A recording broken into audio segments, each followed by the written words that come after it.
वैसे तो रक्षाबंधन से बहुत सी कथाएं जुड़ी हुई हैं, लेकिन हम यहाँ कुछ चर्चित कथाएं दे रहे हैं। इनमें से पहली कथा का धार्मिक महत्व है, जिसे पूजन के साथ कहा जाता है। बाकी की सभी कथाएं भाई बहन के प्रेम के प्रतीक इस अनोखे त्योहार की महत्ता से संबंधित हैं।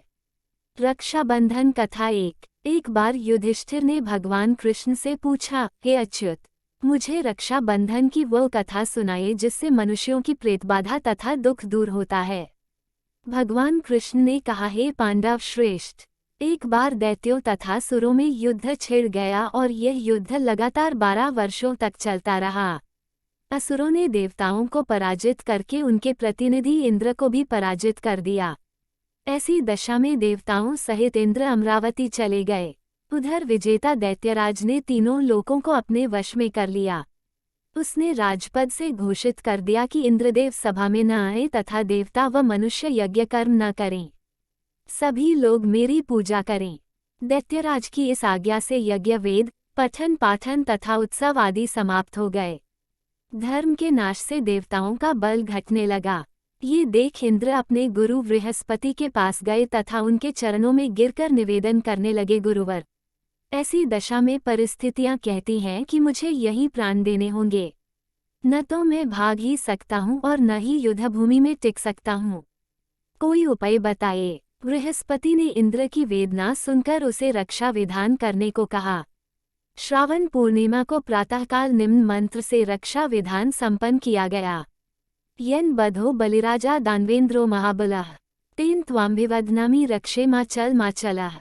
इंद्राणी ने श्रावणी पूर्णिमा के पावन अवसर पर द्विजों से स्वस्तिवाचन करवाकर रक्षा का तंतु लिया और इंद्र की दाहिनी कलाई में बांधकर युद्धभूमि में लड़ने के लिए भेज दिया। रक्षा बंधन के प्रभाव से दैत्य भाग खड़े हुए और इंद्र की विजय हुई। राखी बांधने की प्रथा का सूत्रपात यहीं से होता है। रक्षाबंधन कथा 2। भारतीय इतिहास के अनुसार मुसलमान शासक भी रक्षाबंधन की धर्म भावना पर न्योछावर थे। जहांगीर ने एक राजपूत स्त्री का रक्षा सूत्र पाकर समाज को विशिष्ट आदर्श प्रदान किया। इस संदर्भ में पन्ना की राखी विशेषता उल्लेखनीय है। एक बार राजस्थान की 2 रियासतों में गंभीर कलह चल रहा था। एक रियासत पर मुगलों ने आक्रमण कर दिया। अवसर पाकर दूसरी रियासत वाले राजपूत मुगलों का साथ देने के लिए सैन्य सज्जा कर रहे थे। पन्ना भी इन्हीं मुगलों के घेरे में थी।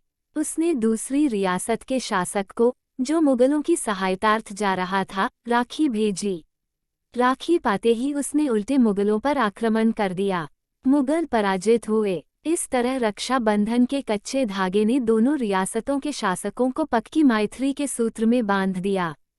पूर्ण विराम। कृष्ण द्रौपदी की कथा। एक बार भगवान श्री कृष्ण के हाथ में चोट लग गई तथा खून की धार बह निकली।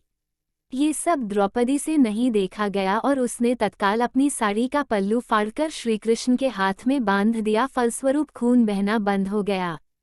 कुछ समय पश्चात जब दुशासन ने द्रौपदी की चीरहरण किया तब श्री कृष्ण ने चीर बढ़ाकर इस बंधन का उपकार चुकाया। ये प्रसंग भी रक्षाबंधन की महत्ता प्रतिपादित करता है। पूर्ण विराम। कर्मवती हुमायूं की कथा। मध्यकालीन इतिहास की घटना है। चित्तौड़ की हिंदू रानी कर्मवती ने दिल्ली के मुगल बादशाह हुमायूं को अपना भाई मानकर उनके पास राखी भेजी थी। हुमायूं ने रानी कर्मवती की राखी स्वीकार की और समय आने पर रानी के सम्मान की रक्षा के लिए गुजरात के बादशाह से युद्ध किया।